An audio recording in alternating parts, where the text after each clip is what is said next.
ঈদ আসছে আর ঘুরতে যাবো না তা কি হয়, বাড়িতে বসে থেকে একদমই ভালো লাগতেছিল না। তার জন্য আমার বড় আপুর বাড়ির উদ্দেশ্যে রওনা হলাম। আমার আপুর বাড়ি কিন্তু আমার শ্বশুর বাড়ির একদমই কাছে। ছোট্ট মামনিকে নিয়ে চলে যাচ্ছি। আর সে তো আজকে লাল একটা জামা পরছে, লাল পরীর মতো লাগতেছিল, মাশাল্লাহ অনেক সুন্দর। তারা দুই ভাই বোন সামনের দিকে হাঁটতেছিল। চলে আসলাম বড় আপুর বাড়ি। এখানে এসে দেখি আপু সব রান্না বান্না করে রেডি করে ফেলছে, খাবার বেড়ে নিচ্ছিল, সবাই একসাথে বসে খাবো।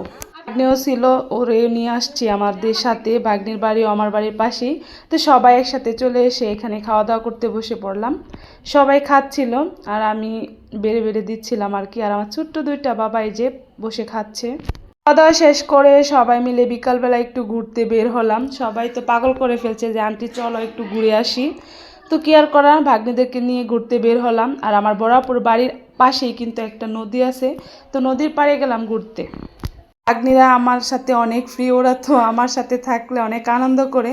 অনেক বলতেছিল যে আন্টি আমাদেরকে কোথাও নিয়ে যাও, ভালো লাগতেছে না। তো এই যে নদীর পাড়ে চলে আসলাম। আর নদীর পাড়ে জায়গাটা কিন্তু অসম্ভব সুন্দর, অসাধারণ একটা জায়গা। আর এই নদীর পাড়ে কিন্তু আমি অনেক আসছি, অনেক ভিডিও করছি, অনেক ভালো লাগে আমার। এটা হচ্ছে যে ব্রহ্মপুত্র নদ আর কি, এটা ময়মনসিংহের দিকে গেছে এই নদীটা। আমি আমার হাজবেন্ডকে নিয়ে অনেক ভিডিও করা হয়েছে এই নদীর পাশে এসে। আজকেও চলে আসলাম ভাগ্নেদেরকে নিয়ে। সবাই খুঁজতেছিলাম যে নৌকা পাওয়া যায় কি না, তার জন্য সবাই ওয়েট করতেছে এখানে দাঁড়িয়ে দাঁড়িয়ে। তো একটা নৌকা দেখতেছিলাম যে একটা ছেলে দুইটা মেয়ে নৌকা দিয়ে নদী পার হচ্ছিল, তো তাদেরকে ডেকে নিয়ে আসলাম আমরা ওই পারে যাব বলে। এরা ছিল অনেক, তার জন্য আমরা সবাই ওদেরকে এই পারে রেখে আমরা বড়রা যারা ছিলাম সবাই নৌকা দিয়ে একটু ঘোরাঘুরি করলাম। ভয় লাগে ছোট ছোট নৌকাতে উঠলে, কারণ নৌকাগুলো অনেক নড়াচড়া করে, তার জন্যই সব বাচ্চাদেরকে মানে এখানে রেখে তারপর আমরা আর কি উঠলাম, কারণ পিচ্ছিদেরকে নিয়ে উঠলে কখন কি হয়ে যায় আমার অনেক ভয় লাগছিল। তো আমার ছেলেকে বললাম যে আব্বু তুমি এখানে দাঁড়িয়ে থাকো, আমরা সবাই উঠি, তোমাদের উঠতে হবে না। তো আমরা সবাই ফাইনালি উঠে গেলাম নৌকাতে। আর আমি পানি ধরতেছিলাম, পানিগুলো কিন্তু অনেক সুন্দর টলমল করতেছিল, অনেক সুন্দর একটা জায়গা। সবাই নৌকাতে বসে অনেক আনন্দ করতেছি। সবগুলো মিলে চিল্লাচিল্লি শুরু করে দিছে, তাদের নাকি ভয় লাগতেছিল, কারণ নৌকা অনেক হেলতেছিল এই পাশে ওই পাশে। আসলে এই ছোট্ট ছোট্ট নৌকাগুলো কিন্তু অনেক মানে নড়াচড়া করে আর একটু ভয়ও লাগে, তারপরেও ভালো লাগতেছিল। এই যে দেখেন এত সুন্দর একটা জায়গা আর এত সুন্দর পানি, অনেক ভালো লাগতেছে।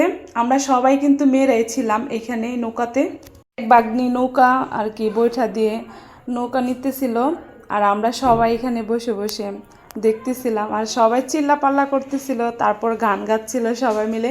অনেক আনন্দ হয়েছে আজকে। গতকালকে ঈদের দিন সবাই তো কোনো আনন্দই করে নাই, জাস্ট আজকের দিনটা অনেক ভালো লাগছে। সবাই মিলে একসাথে নৌকা দৌড়াচ্ছি, সবাই অনেক আড্ডা দিচ্ছি, অনেক ভালো লাগছে। সবাই তো অনেক চিল্লা পাল্লা করতেছিল নৌকার মধ্যে, যাক ভালোই লাগছে। তো কার কেমন কাটলো আজকের দিনটা সবাই কমেন্ট করে জানাবেন। আজকে তো ঈদের দ্বিতীয় দিন চলে গেল। ঘুরতে গেলেন সবাই জানাবেন কমেন্ট করে। আমি কিন্তু নৌকা দৌড়াচ্ছি বড়াপুর বাড়িতে এসে, অনেক ভালো লাগতেছিল এই মুহূর্তটা। খুব মিস করতেছিলাম আপনাদের ভাইয়াকে, সে থাকলে আরও বেশি ভালো লাগতো। তারই নিয়েও কিন্তু অনেক নৌকা দৌড়ানো হয়েছে।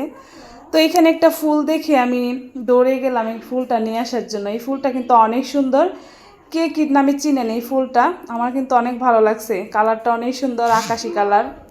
হয়ে গেছে, সবাই এখন বাড়ির দিকে চলে যাব, তার জন্য এই যে সবাই মিলে একসাথে রওনা দিলাম। তো সবাই ভালো থাকেন, সুস্থ থাকেন। আজকের মতো এই পর্যন্তই, দেখা হবে পরবর্তী কোনো ভিডিওতে। ওকে, আসসালামু আলাইকুম।